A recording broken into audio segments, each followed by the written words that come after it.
This channel does not promote any violent, harmful, or illegal activities. All content provided by this channel is meant for an educational purpose only. TV9 এর অবিরাম সংবাদের পক্ষে আমি সমাপ্তি বিশ্বাস। সংবাদ পাঠের আগে শিরোনাম। নরসিংদী শিবপুরের সৃষ্টিক লটকল বাগান থেকে ৯৬ কেজি গাঁজা উদ্ধার। কুড়িগ্রাম উলিপুরে এক দুস্থ বৃদ্ধার বসত ভিটা জবরদখল। সাবেক প্রতিমন্ত্রী পুত্র সাফায়েত বিন জাকির আটক। পীরগাছায় সাবেক প্রধানমন্ত্রী শেখ হাসিনার বিচারের দাবিতে বিক্ষোভ মিছিল অনুষ্ঠিত হয়। এবার দেখছেন বিস্তারিত। নরসিংদীর শিবপুর উপজেলার সৃষ্টিক এলাকার মনির মিয়ার লটকন বাগান থেকে ৬ বস্তা গাঁজা উদ্ধার করেছে নরসিংদী জেলা গোয়েন্দা শাখার ডিবি পুলিশ। প্রেস বিজ্ঞপ্তিতে জানা যায়, নরসিংদী জেলা গোয়েন্দা শাখার অফিসার্স ইনচার্জ এস.এম. কামরুজ্জামান এর দিকনির্দেশনায় এসআই গাফফার পিপিএম বার সঙ্গীয় ফোর্সদেরকে সঙ্গে নিয়ে অভিযান পরিচালনা করেন শিবপুর উপজেলায়। জেলা গোয়েন্দা শাখা পুলিশের সূত্রে পাওয়া গোপন সংবাদের ভিত্তিতে গত ৪ ফেব্রুয়ারি সন্ধ্যা ৬:৩০টার দিকে শিবপুর উপজেলার সৃষ্টিক এলাকার মামুন মিয়ার লটকন বাগান এর মাটি নিচ থেকে লুকানো অবস্থায় প্লাস্টিকের পলিথিনে মোড়ানো ৬ বস্তা গাঁজা উদ্ধার করতে সক্ষম হন জেলা গোয়েন্দা শাখা পুলিশ। সর্বমোট ৯৬ কেজি গাঁজা পাওয়া যায়।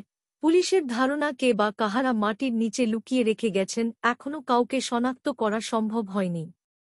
নরসিংদী জেলা পুলিশের পক্ষ থেকে মাদক, সন্ত্রাস, কিশোর গ্যাং, অবৈধ অস্ত্র, অনিয়ম ও দুর্নীতির বিরুদ্ধে অভিযান অব্যাহত এবং চলমান রয়েছে বলে জানান জেলা গোয়েন্দা পুলিশ। কুড়িগ্রামের উলিপুরে প্রতিহিংসায় ও অসহায়ত্বের সুযোগে জোরপূর্বক বস্তুভিটা দখল করে গাছপালা কেটে নিয়েছে স্থানীয় ভূমিদস্যু চাঁন মিয়া, শাহাবুদ্দিন ও তার দলবল।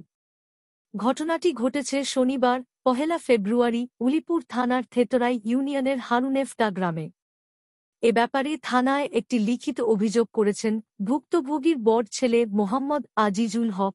স্থানীয় ও ভুক্তভোগীরা জানান, ওই গ্রামের মৃত আব্দুল মালেকের স্ত্রী মোসাম্মদ খোতেজা বেগমের ৬ সন্তান, ৩ মেয়ের বিয়ের পর ৩ ছেলে সহ বৃদ্ধা মা ওই বাড়িতে বসবাস করত। কিন্তু অতি গরিব ও দুস্থ পরিবার হওয়ায় পেটের ক্ষুধায় বিগত ১৫ বছর আগে ৩ ভাই কাজের উদ্দেশ্যে ঢাকা চলে যান। এ অবস্থায় বৃদ্ধা মা বসত ভিটায় একা কোন রকমে বসবাস করিয়া আসতেছেন।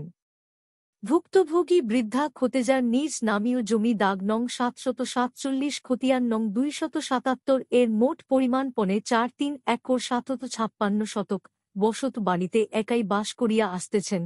এদিকে স্থানীয় চাঁন মিয়া ও তার সঙ্গীয়দের নিয়ে প্রায় দুস্থ ও অসহায় বৃদ্ধার বসতবাড়ি এলাকার সুপারি বাঁশ সহ গাছ কেটে নিয়ে যেতেন। ঘটনার দিন চাঁন মিয়া শাহাব উদ্দিন তার সঙ্গী ও লোকজন নিয়ে বিকেল ৪টার সময় দেশীয় অস্ত্র ও লাঠিসোঁটা নিয়ে বস্তুভিটা জবরদখল করে নেয়। এ ব্যাপারে বৃদ্ধা খোতেজা বাধা দিলে তাকে অকথ্য ভাষায় গালিগালাজ এবং প্রাণে মেরে ফেলার হুমকি দেয়। এ ব্যাপারে খোতেজার সাথে কথা বললে তিনি কান্নায় ভেঙে পড়েন। এক পর্যায়ে চিৎকার করে বলতে থাকেন, তোমরা কি জানবার আছেন, আমার কিছুই রইল না, চাঁদের লোকজন এসে আমার বস্তু ভিটা কেড়ে নিয়েছে। আমার সন্তানরা ঢাকায় থাকে, আমাকে গাছতলায় থাকতে হবে। বৃদ্ধা মায়ের এমন হাজারিতে বাতাস ভারী হয়ে আসে। স্থানীয়রা জানান, বৃদ্ধা খোতেজার স্বামী মারা যাবার ১০ বৎসর ওনারা অনেক আগে থেকেই এই ভিটায় বসবাস করে আসতেছে। হঠাৎ গায়ের জোরে তারা দখলে নিল।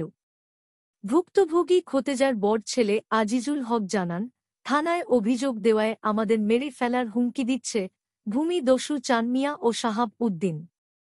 এ বিষয়ে অভিযুক্তরা বলেন, ওনারা যদি আমাদের কাছ থেকে জমি পান তাহলে আমিন এনে মেপে নিবে। জমি পেলে জমি দিব।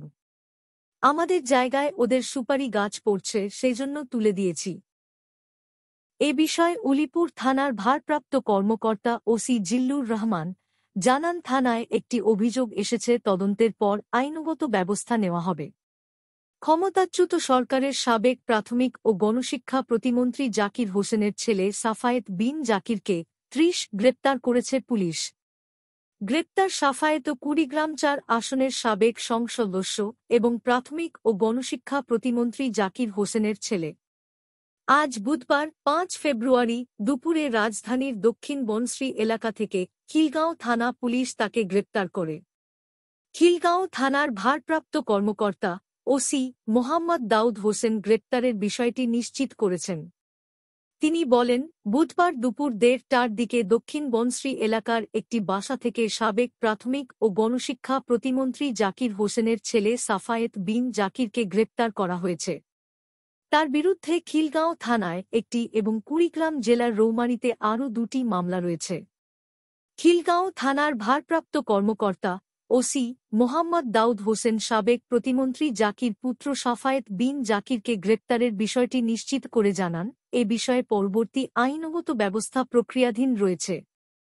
রংপুরের পীরগাছা সরকারি কলেজ ছাত্রদল শাখা আয়োজনে সাবেক প্রধানমন্ত্রী শেখ হাসিনা সহ সকল অপরাধীদের বিচারের দাবিতে বৃহস্পতিবার দুপুরে একটি মিছিল বের করেন।